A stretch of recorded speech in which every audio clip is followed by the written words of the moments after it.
Well, I'm glad you're joining us for this summer watercolor workshop, and I'm excited to be able to demonstrate some things both in digital and in actual watercolor, physical watercolor, whatever you want to call it. So I'm going to try to do both digital and physical, and doing similar projects in both ways, so that depending on what you're trying to do, you can go either way with it. What I have here is going to be just a very simple drawing of, I'm going to just call it stained glass window. And we're going to just have some fun. This one is going to be just about enjoying watercolor's ability to spread and to mix. So I've already, if you watched the live lesson, then you've already seen my workspace. So I'm not going to go into much detail.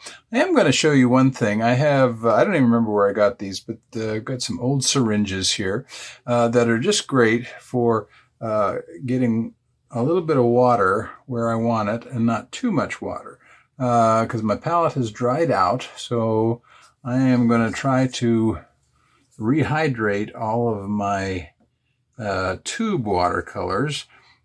Tube watercolors are what I work with most of the time. I do use the liquid, and I'm going to be using all different kinds of watercolor in this summer workshop. So, and I'll even be using the real cheapy kind that you just get at Hobby Lobby that are normally thought of as almost a children's toy, but I'll show you that you can paint nicely with any of these. And so I've got water in all my pans, and I'm going to put that up.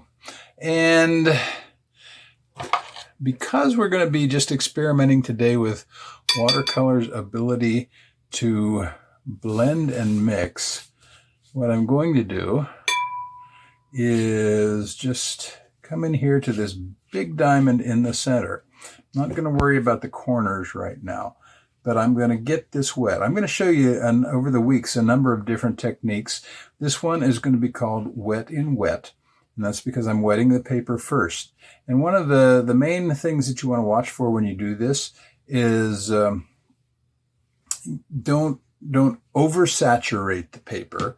You don't want it to where water is just dripping off of it. What I tell students normally is you want the paper glistening, not dripping. So if there are puddles on the paper, that's too much water.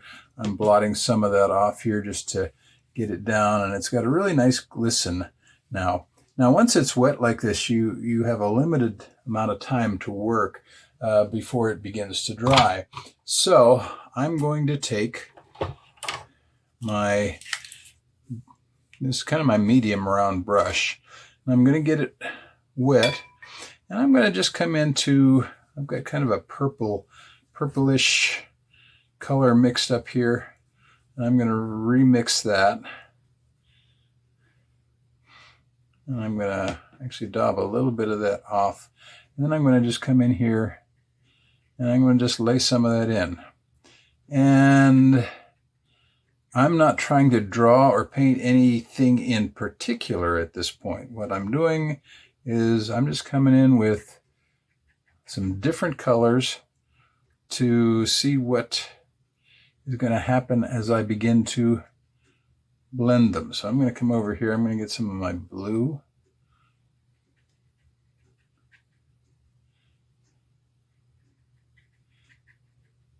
And the fun thing is to just let the colors do what they want to do. Come in here with a different blue here.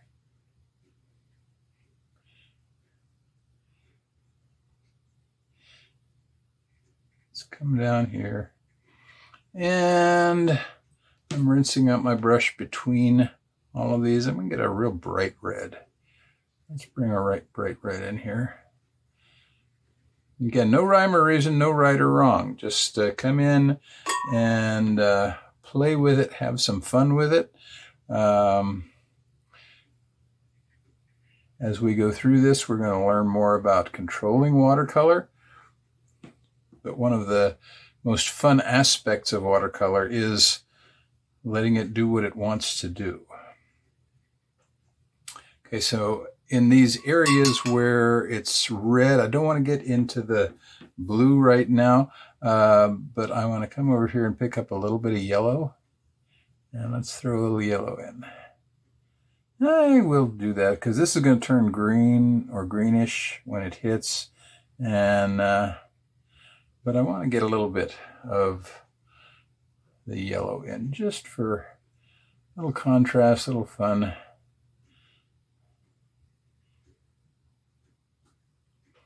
Okay. Now I've got water puddling up here. So what I'm going to do is very carefully use a little bit of my baby wipe, and I'm going to just let that blot up a little bit. I'm going to change colors here because I don't want to mix it with that red, or I'm going to change corners, not really colors, but that corner is kind of wet. Okay, so I'm going to just blot a little bit. Now I've put this painter's tape down to give some little separation between the colors. Okay, just want to got a little bubble there. I'm going to get that bubble out of there. Okay, now if you want to, carefully, now that you've blotted the extra water off, you can tilt this just a little bit. I want to make sure I don't tilt it out of the picture frame.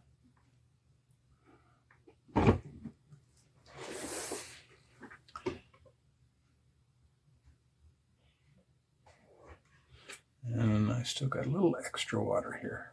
Okay, now what about the corners? Well, you can do any number of things with the corners depending on how you want to.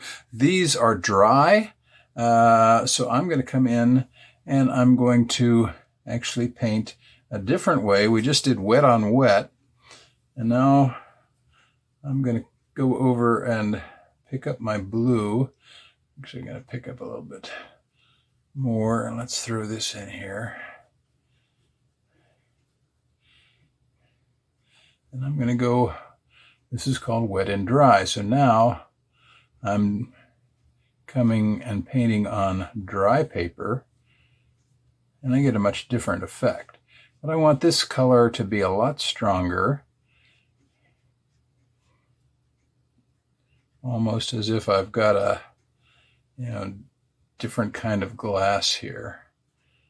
So I don't want to add just a ton of water. I want mostly solid color here. Okay, I'm going to come in and do the same thing down here. Very simple picture. All you need is some watercolor paper and some painter's tape, and this is just a piece of plywood that I'm using to paint on. I'm going to do all four corners. You could do different colors with the corners if you wanted to. I want to stay just with blue to kind of offset everything else that's going on. So it's not too, there's not too much competition from the corners.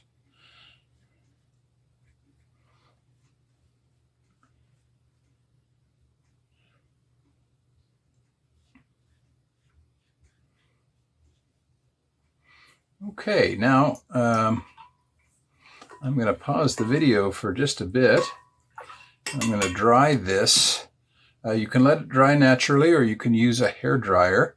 I tend to use a hair dryer just because it makes things go a little faster.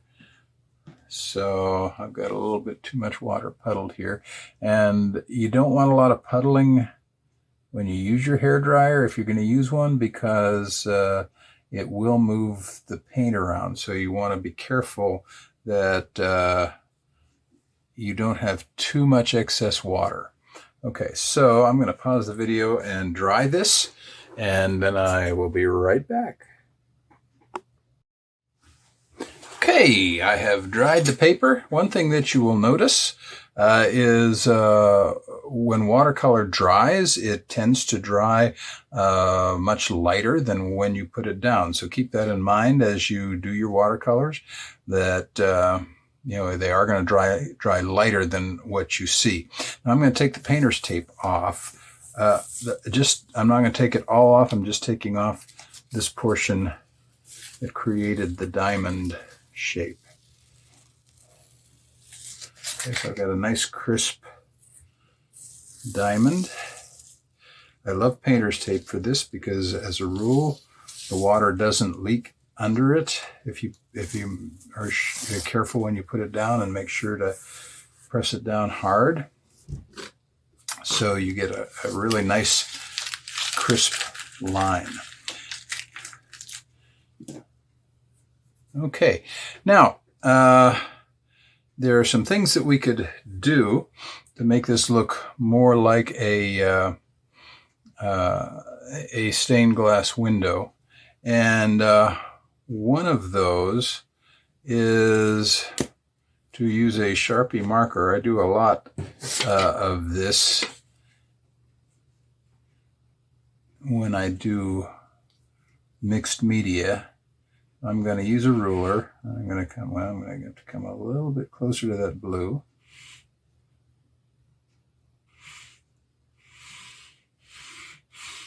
Okay.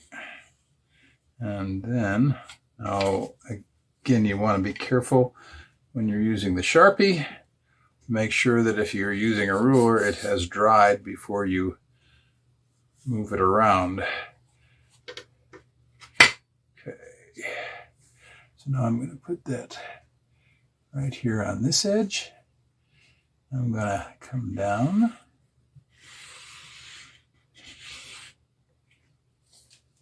Okay, and this Sharpie is big enough that I can just have to do it kind of carefully.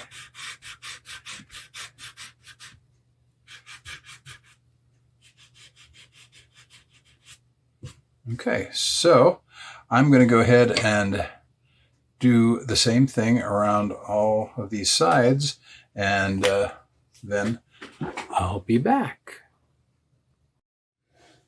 Okay, now I have colored this in with my gigantic Sharpie Magnum, and the last thing I'm going to do, and I need to test because I've got several Sharpies here that may not be very good. That gives me a good line. Some of them dry out, and then I start working with them and find out, oh, this is not good. It's not working. That's good, but I don't want that big a line, I don't think. And let's try this one here. That one's kind of on the dry side. So I use this one here. Incidentally, scraps of watercolor paper are great for when you need to test things, so don't throw away your scraps. Hold on to them. Okay, last thing I'm going to do to give this kind of a stained glass window look is to just kind of come in, and I'm going to just go where the colors are, and I'm going to draw some lines as though this were like leaded glass.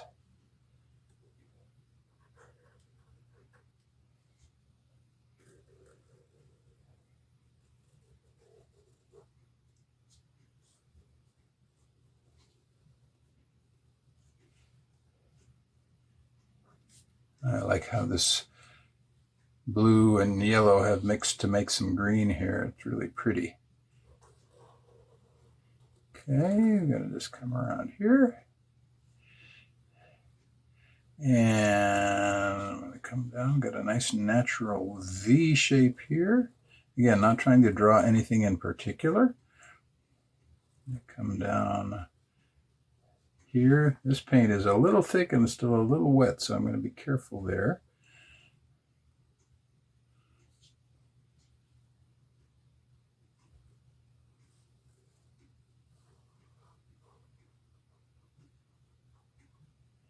You come up there.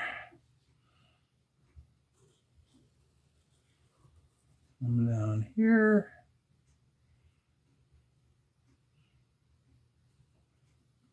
Come in there, like that. And there I have a simple stained glass window. Now what I might do later, or what I might want to do later, would be to come in with watercolor again and then play an experiment in each of those little windows, do a little extra painting. But this, I just wanted to give you a real simple thing that you can do to play with watercolor and just enjoy how watercolor mixes.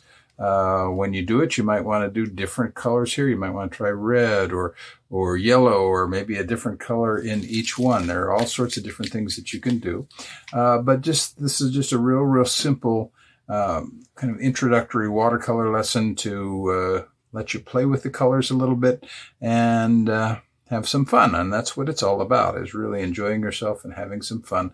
So that's all for this little video supplement to our live lesson, and I hope you enjoyed it. Next week we'll be back with something different. In fact, we're going to apply some of the techniques we learned here, and I think we're going to do a little seascape. So we'll see what we do next week. But that's all for now. Keep drawing, keep painting, and don't forget to have fun.